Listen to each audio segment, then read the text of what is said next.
And that email links perfectly into our top story today as the NATO summit is drawing to a close and the UK has pledged 1,000 extra troops and an aircraft carrier to defend the alliance's eastern border from an attack by Russia.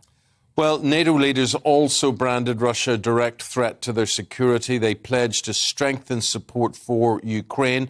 And speaking to GBNews, the Prime Minister said Britain will make the majority of its naval forces available to NATO and that the aid will help transform Ukraine's defences. Look, we've got the second biggest defence spend in NATO. Last year, 2021, we were the third biggest in the world. We've increased our defence spending by 24 billion, which is the biggest amount since the end of the Cold War. But what we're also doing with the Eastern European countries, with the Baltics, is offering long-term support, partnership to help them build up their defences and make sure they can repel any attack immediately. Well, our political editor, Darren McCaffrey, was responsible for that interview for us yesterday, and he joins us today from that summit in Madrid. Good morning to you, Darren. The Prime Minister ebullient as ever there. Day 2 of that summit. Will it be as news headline grabbing, do you think? I think in many ways it will be, and I think it's pretty clear the British government are pretty happy with this NATO summit in the sense that you're right in pointing out they're going to send an extra 1,000 troops to the eastern flank of NATO. There's an extra commitment to send £1 billion of military aid, quite significant in many regards. And this is on top of commitments that we've seen from other NATO allies, such as the United States and Germany as well. And it is clearly a massive change of direction for NATO.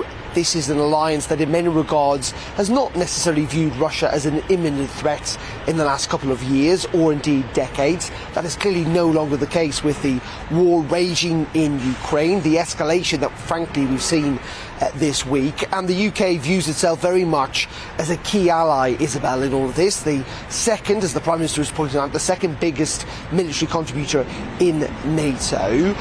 Frankly, is this going to help in the short term? It is not least of all because, of course, at the moment what Ukraine needs is troops, not necessarily on the eastern flank. They need troops inside Ukraine. Britain clearly and other allies are not going to contribute to that, but what they are going to do is again send in extra weapons, extra fuel, extra communication devices to try and help Ukraine win that war. But ultimately in the end, this is all trying to actually add to NATO's deterrence, essentially, the tripwires the Prime Minister talks about, which ensures that Russia does not think about trying to expand this war.